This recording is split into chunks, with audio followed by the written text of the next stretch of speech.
하는데 성우 선생님이 40살 넘어서 얻은 그 맹유라는 아들 하나가 있었어요. 근데 그 아들도 빨리 급제를 해서 예학 쪽에 벼슬을 하고 있었는데 성우 선생님 71살에 죽었어요. 아들이. 그래서 그 허무하고 슬픈 마음을 어쩔 수가 없어가지고 다시 유학의 기본으로 돌아가고 싶은 마음이 드셨어요. 근데 여기서 한 10분 정도 가면 부곡동이라고 있었는데 그 당시 표안 강세왕 선생님이 성우 선생님이 아프시고 그러니까 병문안을 오셨어요.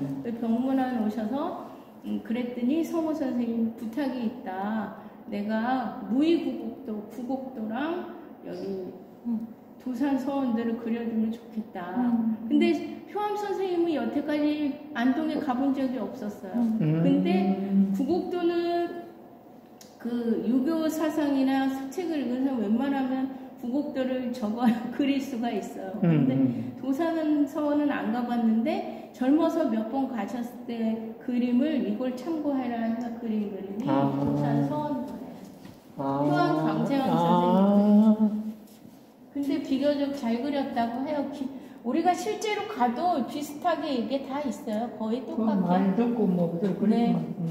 네, 그렇게 해서 남긴 거. 그래서 성우 선생님이 아주 흡족해 하셨다는 그런 이야기가 이 글의 제발에 있어요. 그러면 다시 돌아오고 싶은 마음에 네, 그래서 자기의 유교나 학문적인 걸 흐트러졌던 걸 바로잡고 싶어서 이제 다시 마음을 잡은 거죠. 이왕 선생님을 기리면서. 네네. 그래서 이 손자가 아니고 성우 이익 선생님이에요. 닮았다. 예, 그래 제가 아까 그 손자 얼굴 좀 보라 그랬죠. 닮았어. 이게 원래 조선시대 그려진 건데 1950년 6.25 전쟁으로 불탔어요. 그래가지고 그렇지. 예, 그래서 저 이사만의 저 얼굴과 성우학 성우록을 여주이 씨들과 해서 참고해서 1989년도에 다시 그린 그림이에요. 몇백 년 지나도 네. 비슷해요. 허목 선생님 왜냐면 자손들의 얼굴이 형태가 나오거든요. 맞아. 전부 비슷해요. 네, 그래서 여기 보시면 징사라고 스스로 부르는데 징사는 뭐냐면 높은 벼슬이나 벼슬가리에 나가지 않고 초야에 묻혀서 학문의 경지에 이르는 사람을 자신만만하게 징사를 하는데 여기는 이제 이 옷을 보면 선비가 보통 입는 옷이잖아요. 이런 것처럼 자기를 겸손하게 낮춘 거예요. 선비라고. 근데 그러면 맹진사 때 셋째 딸도 그 진사요. 아니야. 징자가 무슨 징자예요? 이 징자요? 네. 명징할 징자인가? 명징하다. 그건 모르겠네. 제가 찾아볼게요. 네, 징사도 있고 이거는 질서. 그 명징할 징자일 것 같아. 아무튼 스스로 낮춰서 부르는 거죠. 겸손해. 징사. 네. 처음부터. 여기는 한자를 넣어주는 거죠. 여기 보면 학식과 독행, 절연, 뛰어난 살림 유일하게 첨거돼서 조정에 나오기도 하지만 조정에 한자를 한번 볼게요. 네, 절대적으로 이렇게 나온 게 아니죠. 이런 명징할 징자 맞네. 아니에요. 네네. 명징할 징. 예, 그래서 이제 징사라 스스로 했고요. 그 스승인 식산 이만부 선생도 자기 스스로 징사라 했더라고요. 이번에 상주 박물관에 가니까 그렇게 되어 있더라고요.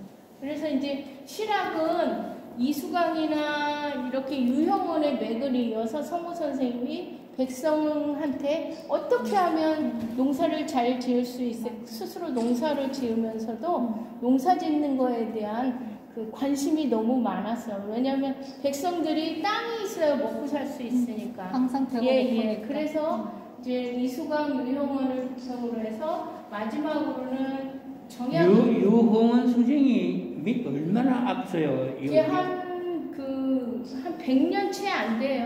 그 정도 차이 나죠. 네. 그렇게 해서 이제 실학이 이렇게 정약용 선생님까지 오시는데요. 정약용 선생님도 성우 이익 선생님과 아주 비슷해서 궁금한 거 못 찾고 다양한 거에 대한 저기가 흥미가 많아서 결국은 이렇게 해서 성호 선생님을 생전에 한 번도 못 본 제자예요. 왜냐면 책으로 스승을 삼는 거 있잖아요. 그렇죠. 예, 그렇게 삼으신 스승님이에요. 성호 이사는. 예, 그렇게 해서 실학을 같은 완성시키죠. 세대를 살기는 사셨어요? 아니죠? 다음 세대. 그렇죠. 네. 누가 다음 세대? 아니, 정량경이. 정약용. 예. 그리고 이제 그 이후에 천주교가 들어와서 성호 선생님 후손들은 천주교 관련돼서 근데 성호 선생님은 천주학을 학문으로만 보셨어요. 예. 그리고 정약용이 정약전이나 정약종이나 다 천주교회에서 죽음을 당할 때도 정약용은 학문으로 봤기 때문에 살아남은 네. 선생님 제가 기억하기로는 성호 이익 선생님께서는 천주교 학문을 공부를 하기는 했지만 누구보다도 했죠. 네, 그렇지만 했죠. 천주교 그 서학에 네. 대해서 되게 부정적인 게 아니라 입장이었다고. 학문으로만 보셨어요. 질서를 또 해보고. 되게 학문으로 부정적인 글을 남겼다고 그럴 기억을 수도 하는데, 있겠죠. 네. 왜냐면 학문으로만 보셨기 때문에. 그리고 정약용도 마찬가지고. 정약용은 나중에 정약용은 그걸 나중에 한 거예요. 살아남으려고 살아남으려고 예, 한 거고. 그런 거라고 보시면. 근데 되고요. 선생님 이게 네. 성호 사설 같은 성호 선생님은 언제 돌아가셨어요? 1861년인가. 아무튼 제 그러면은 자꾸 정약용하고 같은 세대 시대에 그 다음 살았는데요. 시대죠. 다음 시대. 아니 살기는 같이 살았는데요. 근데 돌아가시는 후니까 보지는 못한 거예요. 그러니까 네. 만나지는 못했다 해도 같은 시대를 책으로만 살기는 왜냐면 살았어요. 정혜경 선생이 정족되고 그 성호 선생이 1861년이면 수청에서 그거보다 영조년간이니까 그 다음 임금 1800이에요? 1700이에요? 1781년까지? 그러면 같이 살았잖아요. 같이 같이 사는 거야. 살았어도 임금이 틀리죠. 아니요. 왜냐면 네. 정조가 거의 1700년대 1800년 네, 1월에 겹치지 않아요? 겹친다니까 지금. 네, 아무튼 그거는 제가 네네. 하다 보니까 네, 지금 그리고요. 잠시 궁금해서. 네. 이거는 이제 성호 선생 사후에 이제 자손들 조카들이 이제 성호 사설을 엮은 거고요.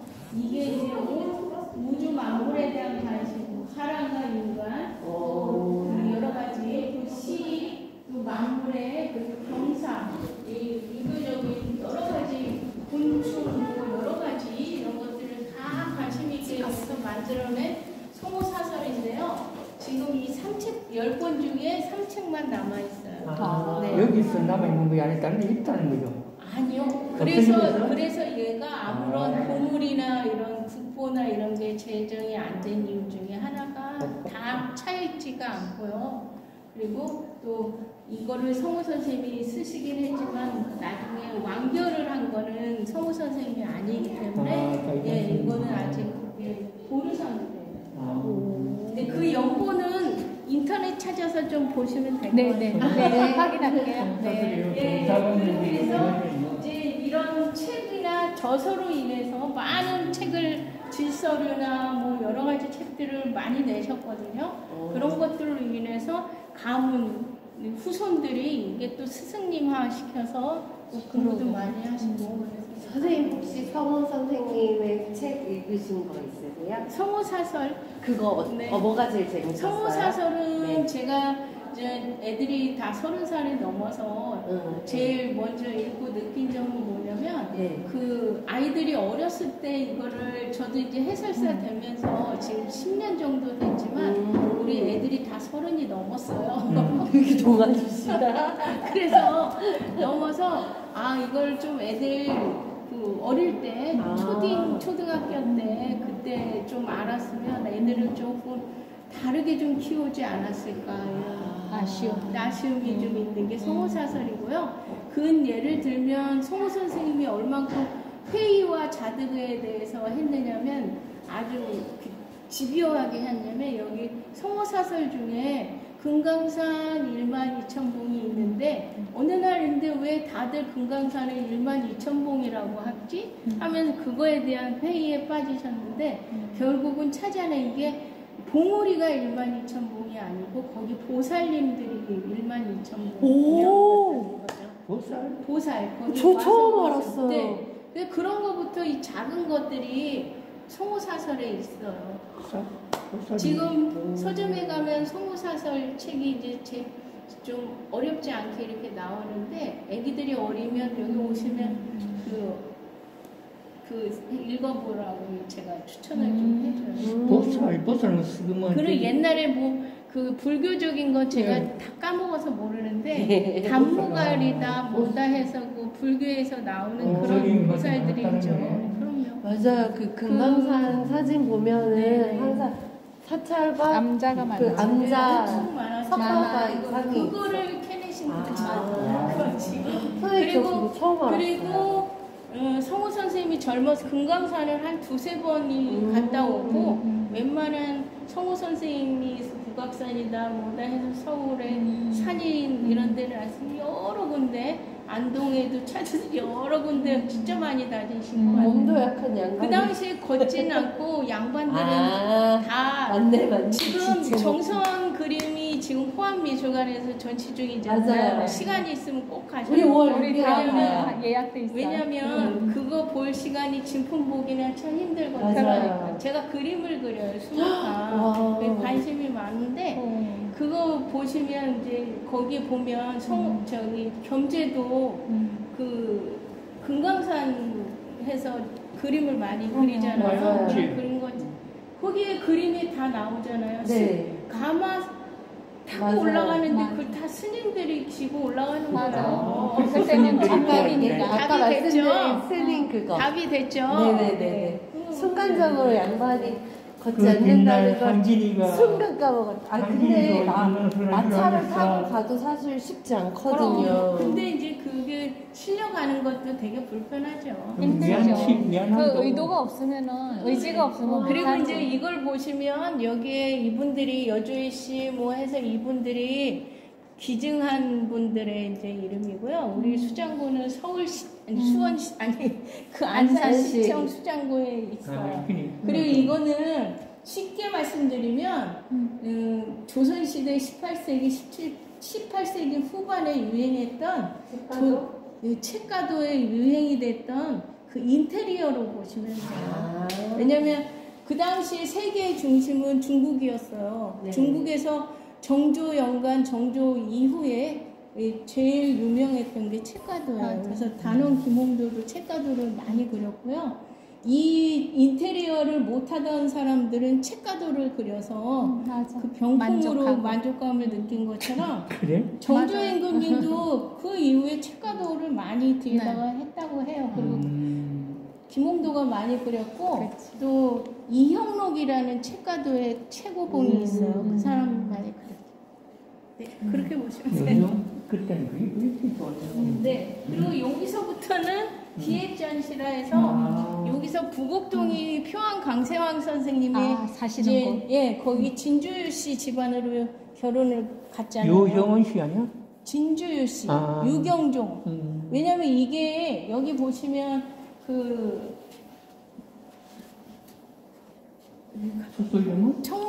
청문당이라는 그 홀을 갖고 있는 그 400년이 넘은 기와집이 지금 부곡동에 있어요, 실제로. 근데 진주유 씨 가문들이 후세에 오면서 그 주변 땅을 잘 지키질 못해서 여기가 크고 작은 공장들로 꽉 차려서 아깝다. 여기가 진입이 조금 힘들어서 이제 프로그램이나 뭐 행사가 있을 때만 열어요. 네, 여기가 이제 그 선조 임금님의 막내딸 정종옹주가 저 예산에 있는 이제 유씨 가문, 진주유 씨 가문으로 결혼을 하게 됐는데 유적이라는 사람한테. 근데 거긴 너무 멀어. 선조 임금님 보기에 네. 여기 여기 안산이 제일 30에서 35km예요, 서울하고. 그래서 반월공단이 생긴 이유도 가까웠고 인구 집중을 분산화하기 최고점이었기 때문에 여기가 해당이 된 거예요. 그런 것처럼 그 여기 가까운 곳에 이제 사폐지와 이렇게 주면서 여기에 이제 살게 된 거죠.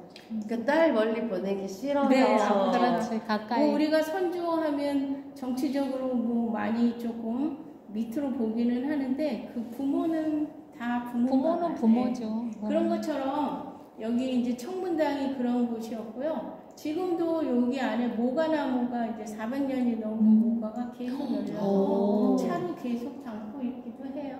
그런 것처럼 여기 진주시 가문에 벼슬을 하지 못한 강세왕이 사위가 돼서 안산으로 내려오게 되죠. 그래서 요때 앞니 빠지기 시작한 단원 김웅도도 근데 지금 안산이 반월공단이 생기고 갑자기 산업화가 되면서 이런 유적지 챙길 여력이 없었나 봐요. 그래서 이제 그 단원 김홍도에 대한 어디 살았다는 게 이제 근거지가 없는데 왜 안산은 단원의 도시라고 명명이 됐냐면 표왕 강세왕 선생님이 쓴 단원기라는 기록에 언제 와서 언제까지 해서 나한테 그림을 배워서 화원이 돼서 언제 갔다까지 다 있기 때문에 원래 단원이 서울에서 서울태생인데 내려와서 네네. 근데 여기서 태어났는지는 아직 불분명해서 그냥 단원기에 나온 액면 그대로 그냥 이빨 빠지기 전에 와서 와서 화원이 되기 전까지 안산에서 그림을 배웠다. 근데 그 당시 시대 상황은 벼슬을 하지 못한 남인계원들이 안산에 와서 그 채북이다, 심사정이다, 허필이다 이 쟁쟁한 모든 사람들이 여기 안산에 와서 표왕 강세왕과 어울리고 또 그 지식이 높은 이익 선생님과 교류를 하다 보니까 당연히 단원도 그런 학문적인 열의가 있었겠죠. 그래서 우리가 아직도 단원 김홍도 하면 이렇게 다 잊어버리지 않고 보고 멋진 사람으로 기억을 하는 이유 중에 하나가 손길이 잘 놀아야 돼. 이것도. 그 당시에 여기 안산은 곳곳에 표암 선생님과 심사정이 그렸다는 그림도 아까 수암동에 가면 다 있고요. 그 다리를 어디서 넘어갔어요. 할 때 다 있고요. 그런 건 있는데 단원 김홍도가 여기서 태어났다 뭐 이런 건 실질적으로는 안타깝다, 없어서 그죠? 여기서도 얘기를 어필을 많이 안 합니다. 액면 그대로 그냥 사실적인. 이게 원가요? 예, 이게 원판이고요. 지금은 똑같이 해서 청문당이라고 걸었고요. 그때 이제 청문당도 초복쯤 해서 프로그램이 하나 있는데 그거에 따라서 이제 문을 열고 닫고 있어요. 그래서 개년 손님의 강태한 기도. 그리고 이제 여기 시방길이 태암이라는 사람은 유경룡이라는 그 표암 선생님의 그거 윗동서라고 그러죠. 같은 사이. 네네. 그래서 같은 사위는 아니고 진주유 씨의 아들이에요. 그러니까 부인의 오빠. 부인의 오빠가 해암 유경룡인데 이 사람이 낙관을 뭐 하는 거예요. 옛날에 다 낙관을 만들 줄 알아서 이제 선물도 주고 이렇게 했죠. 그래서 그 당시 안산은 예술의 집약지였고 그 예원의 총수라는 표왕 강세왕 선생님이 계셨다는 거죠. 그러다가 허무까지 연결되어 있으니 뭐. 그럼요. 이황, 미수, 허무, 한강, 정리. 내가 허무를 좋아해가지고. 그렇게 보시면. 이거는 송시율의 후손이야. 아, 그렇습니다. 네, 그래서. 세왕의 후손이에요. 진주광씨요. 네. 이렇게 해서 있고, 여기 계열에 분파돼서 경성당이라고 해서 여기 그 청문당에서 조금만 가면 경성당이라고 또 있어요. 이 같은 분파예요. 그분 중에 이제 유원성이라는 분이 그 당시 여기 안산의 팔경을 그렸어요. 네. 안산 팔경을 그려서 이제 남아 있는 거죠. 그래서 여기 전시되어 있는 거는 이제 대충 말씀을 드렸고요. 진주유씨 가문도 전국적으로 10,000권이 넘는 옛날에 10,000권이 넘는 수많은 책이 있지 꼭 10,000권은 아닌 거 알죠? 표현이죠. 네, 그래서 진주유씨 가문도 책이 많아서 저 청문당이 거의 이제 그 시인이나 이런 학자들의 도서관 역할을 역할을 했겠네. 지금 유흥원이 책을 그 연안박 기원이가 그 하면서 유형의 책도 보고 했다고 네. 실학적인 것들은 거기에 이제 그런 그 토대가 된 게 안산이 무시를 못한 거죠. 근데 이제 사실은 이렇게 보면 정권에서 밀려난 남인계열의 그렇지 좀 밀려난 이제 그건데 벼슬을 못하고 초원 선생님은 나중에 그 임금이 불러서 가시기는 하지만 나중에 맞아. 60세에 네, 관리로 벼슬길이 들어가죠. 열려서 이렇게 또 서울로 가시잖아요. 예, 그런 것처럼 여기 전시대형 부분은 여기는 문학보다는 하나의 학문진 전문의 양산은 그렇게 해서 이제 대충 하면 말씀드렸습니다. 뭐 단원이 있으니까 뭐 너무 감사합니다. 감사합니다. 너무 알차게 잘 저희 해주셨어요. 안산에 온 그 만족도가 1000%로 늘었습니다. 질서와 진짜 이런 거 말이었네. 저기 보이죠? 저기 산소가 여기 딱 해서 그렇게 해서 하는데